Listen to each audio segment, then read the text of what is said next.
All right, let's now take a look at creating an animation in Lumion. So to do that, we're going to go to our movie studio. Now, when you click on the movie studio, it brings up this timeline here. So you're going to build clips.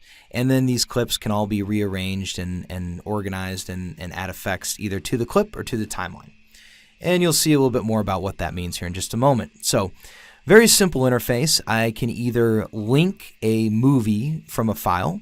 So if I had like a recording I wanted to play somewhere in this movie of, maybe I took a video of the site with my phone, then I could easily show that video in this, without sending the video to Premiere or, iMovie to chop it up. You can pull in an image, so you could link an image like a logo or a watermark, something like that.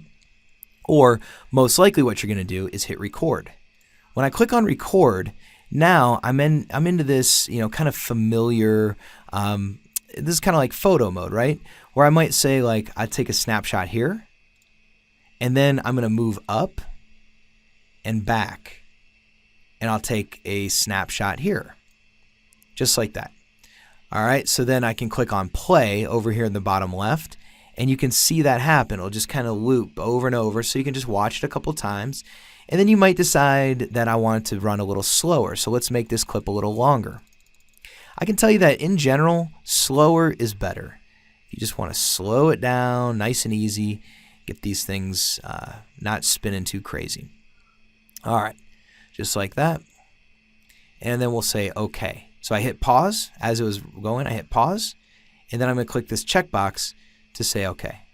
So now I've got one clip on my timeline. So you can move that clip around real easy. You click and drag on it to move that around.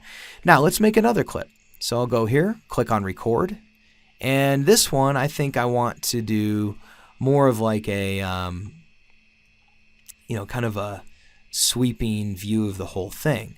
So I click record or take photo, slide down the line, take a snapshot here. Maybe take one here, and then I'll orbit around and lift myself up a bit so I don't go through those cars, and take one there. Click play, and then see what we've created. So it's really quick and easy to make these things happen. And how does that look? Yep, we dodged that car, so we're in good shape. And now you'll notice that a few things are happening. We've got our 2D people are frozen in time. We've got our reflections need to be. We need to add that reflection effect and add reflection planes to get those perfect clean reflections. And yeah, we're going to turn off the layer, add reflections, and I think we'll be good there. So I'll click pause. Okay. All right. So now you can see when I click play, I've got this clip selected. So only this clip is playing right now.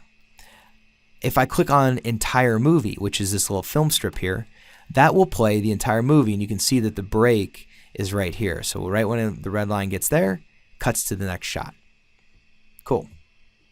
Now, something, one of the critical things you need to know about creating movies in Lumion is that you can apply effects to the timeline, or you can apply it to a clip. So something that I would want to apply to the timeline would be to hide our 2D people. So like you can see that we have a 2D person here and here. So I'm going to click on New Effect, Objects, and here we have an effect called Hide Layer. Click on that. Now, the Hide Layer effect, I just need to slide this until it's hiding the correct layer. So see, there's my 3D, there's my 2D. 2D are hidden. So that effect, because I clicked on the timeline, is applied to all clips. So you'll see that layer is hidden across the board. Now the other thing I want to add is going to be under World, Reflection. So I just want our reflection planes, because we don't have a ton of reflection planes, I'm going to add it to the entire timeline. I click on Reflection, and now I can click on this plus sign, just like we did in photo mode, and add those reflection planes. So let me scoot over here to the other side. click on the plus sign there. This way we'll get those nice clean reflections. And that's about it. I mean, I think that the asphalt has some reflective properties, so we'll go with that. And I think that's about it. I mean, you can, as you notice, like as you export your draft renders, you can always pick things out and see what needs to be updated. So we'll say OK and click on play. All right, so now you can see we're getting those nice clean reflections. Looking good. Let me pause that. All right, so one other kind of trick thing, not trick, but just kind of a cool feature that's good to understand is keyframing. And I think one of the best ways to show that is to keyframe the cloud position and the sun position. And that's how you can kind of create this time-lapse effect. So maybe if I were going through here and, what I can do is add a new clip.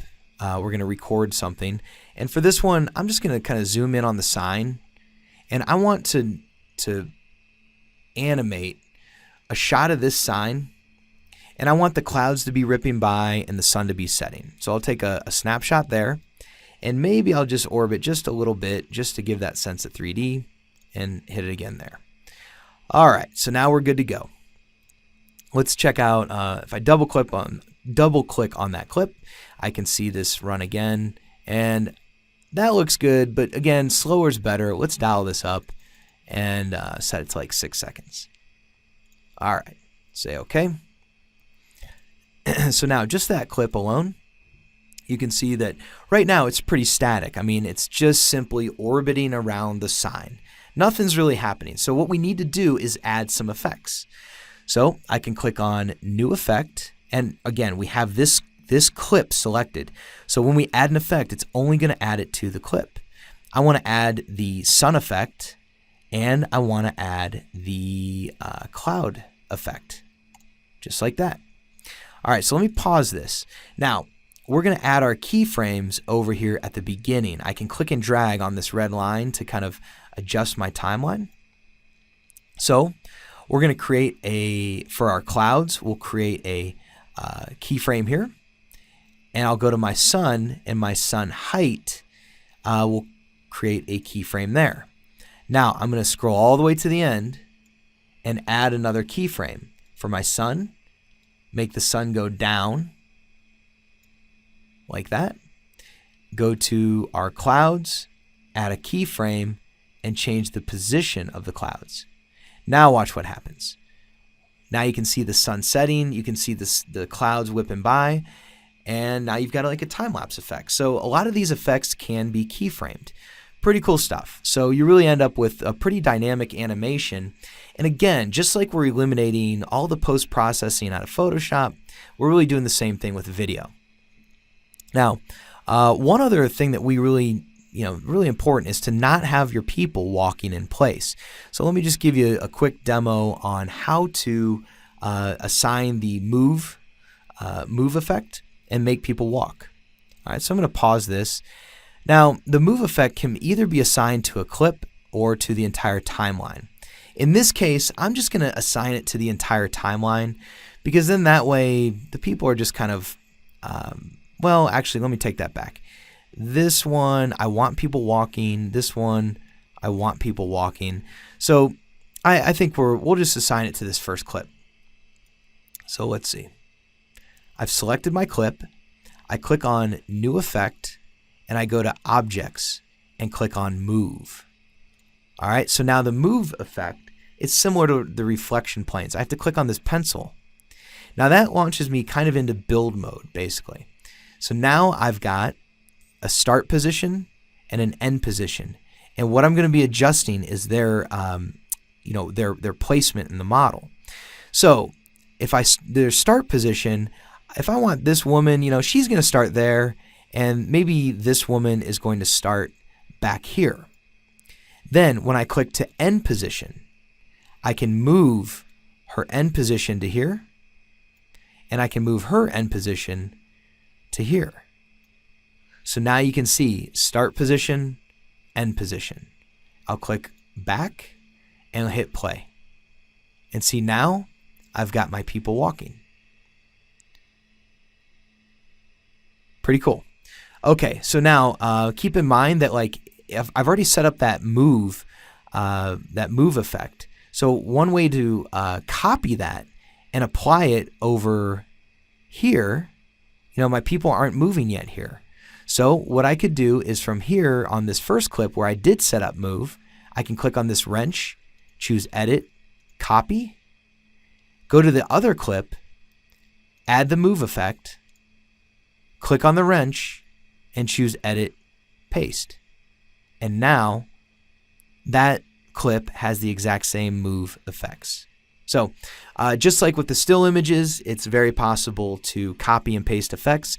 Same thing with loading an effect stack. So you can always grab your photo reel or oil painting, whatever it is that you want to grab. So another tip, one way that I got started, I mean, we're giving you some effect stacks to play with, but make sure that you check out in the Files tab, there are examples. So these example files are actually really nice, and they're really good for a couple things, and not only just to see how to place objects and just some ideas about how to breathe life into the image, but if you go to the stills and the animations, it's very easy to grab those effect stacks.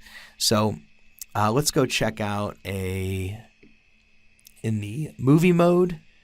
Like we've got this one, it's got the analog color lab, it's got exposure turned on, fading in and out.